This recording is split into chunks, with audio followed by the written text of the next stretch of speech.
Syedaralun, pusat jajanan dan kuliner Banda Aceh, Rex Penayung mulai direvitalisasi bulan ini. Langkah itu sebagai upaya Pemko Banda Aceh menata dan mengubah wajah Penayung agar lebih indah. Pengerjaan revitalisasi sudah dimulai dan ditargetkan selesai dalam waktu 3 bulan. Saat ini para pedagang yang menempati kawasan kuliner itu sudah membongkar dan mengosongkan kios maupun lapak-lapak jualannya. Sehingga selama Ramadan pedagang pusat jajanan itu akan ditutup sementara.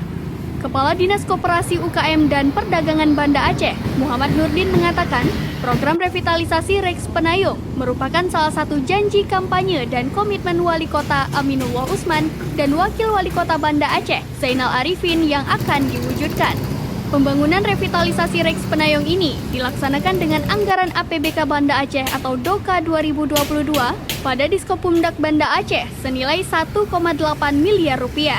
Diharapkan pekerjaan tersebut dapat selesai tepat waktu agar dapat segera dimanfaatkan oleh pedagang dan masyarakat. Dari Banda Aceh, Muhammad Nasir, Serambion TV.